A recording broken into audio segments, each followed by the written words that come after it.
He's back here on the Rich Eisen Show. Joe Buck, how are you, Joseph? The Rocket Man. The Rocket Man. Yeah, see, Joe gets it. Do it. What? That's Joe? I thought it was John Sterling. Is John Sterling with you, Joe? Is that what just happened? Did you just hand him the phone? Right here. He's right here. I've wrested the phone away from him. He's undeniable.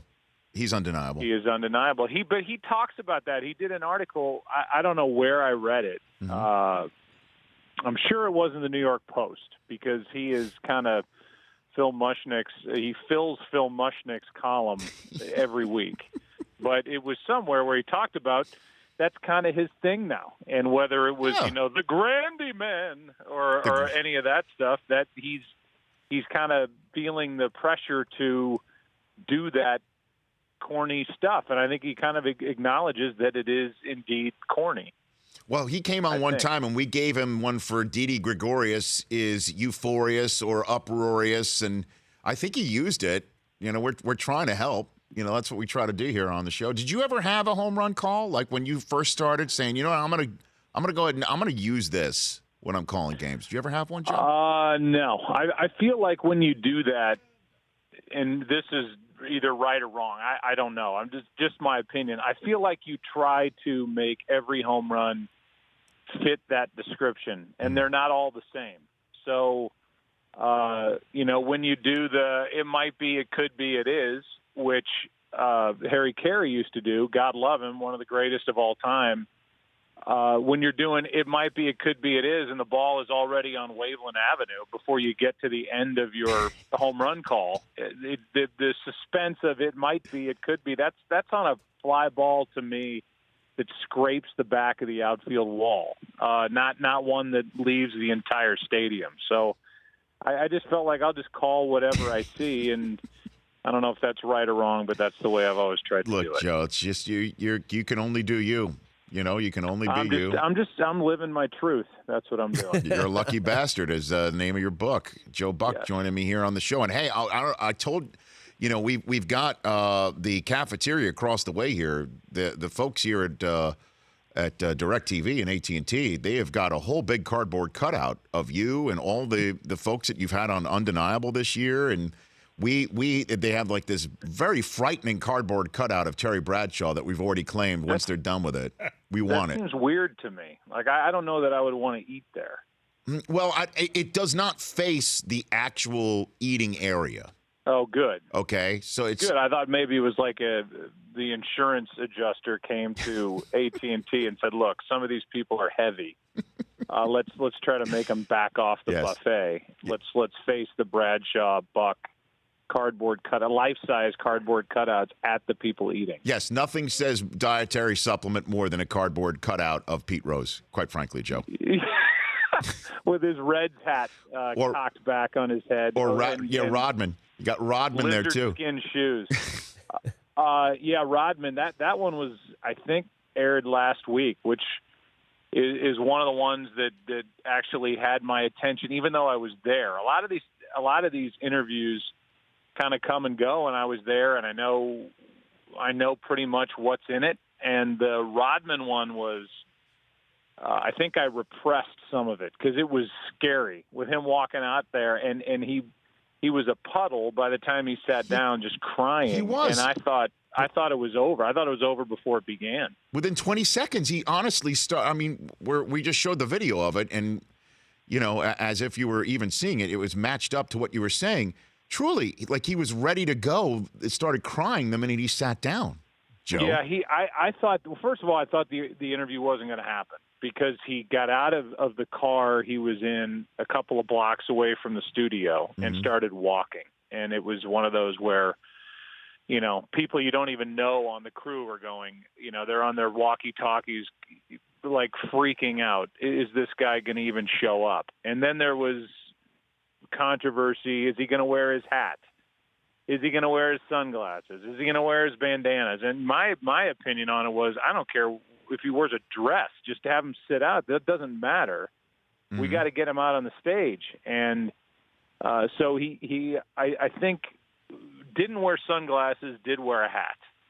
And he had the scarf. He had the whole thing working. He had the scarf going, and he was so emotional.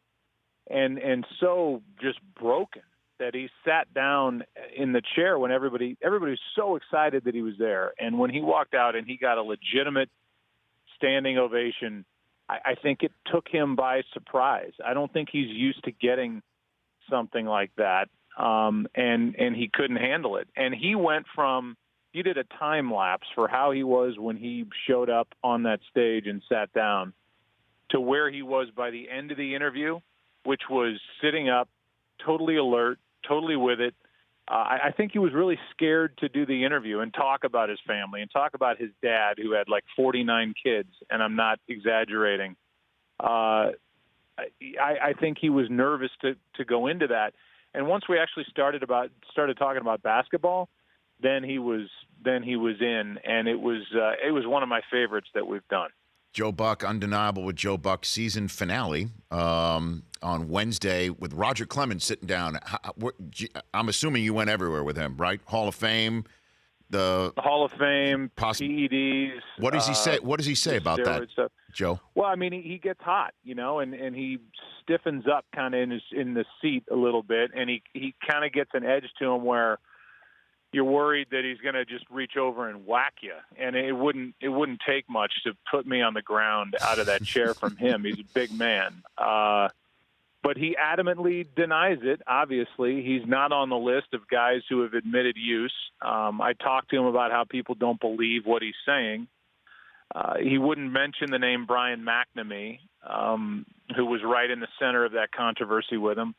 And I jabbed around at all that stuff, let him answer it. I think that's kind of the beauty of the show, is that if you're Roger Clemens or you're Michael Phelps or you're whoever, you get a chance to, in long form, answer allegations or talk about a low point in your life. And there's no time constraints. And I'm not going to jump in and insert or inject myself into the interview. I'm just going to let him go. And I think he felt good for that. So I'm not going to depose him. I'm not going to sit there like we're in a court of law. It's not 60 Minutes. But I touched on all that stuff. I let him answer it. And then I think ultimately, like it is anywhere, the audience is left to judge for themselves whether you believe him or not. But I'll tell you, if he's not telling the truth, he does a really good job of selling you on his points. Did you hit the Piazza bat stuff with him, Joe? Oh, yeah. Oh, absolutely. I remember. Yeah, that was crazy. Well, you called the game, and I was in the park too, and I'll never forget this. Day after that World Series with the Mets was over, I was in a sports bar. It was right around Halloween, if it wasn't Halloween night, and there was a contest in the sports bar that Clemens was coming to be a judge for, and one of the guys who was there, his costume was a Mike Piazza jersey with a wiffle ball bat cut in half, coming out each side of him, and half of a baseball stuck to his helmet. And I said, you know, who's going to come here and judge you? And he said, who? And I said, it was Roger Clemens. And he got white as a ghost. Clemens came in, loved the guy, gave him a big hug, and then sat down and proceeded to tell me and my friends the story about what happened on the mound, saying that he thought that the bat was coming at him was the ball. And he went into that same thing. I just think he was so amped up and so, whatever, that anything that came back to him, maybe it would be abnormal for a jagged end of the bat to come back. But I just think he was so fired up. What I've noticed about Roger Clemens is that he is a really good guy. And I didn't know him that well when he was playing. I'd run into him at a golf event here and there.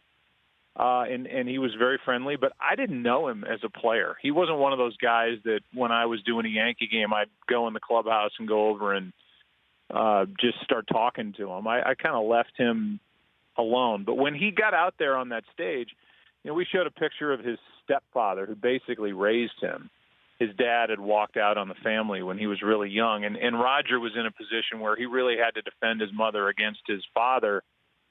With a phone call one day to the house, and Roger had to be the one to pick it up and say, don't call here again. And when we put this picture up of Roger's stepfather, who was so close to him, he broke down and started crying. And he said, that's not fair. I didn't know you were going to show pictures in this interview. But he's a really good guy, and he walked out of there We both did. I think he had fun, and I can tell you I did, and I had even more respect for the guy after he left the interview. He was great. Well, Joe, look forward to seeing the finale, and it's at 8. It's on Wednesday night on Audience right here, and I look forward to more of it, man. Look forward to more of it. Well, Okay.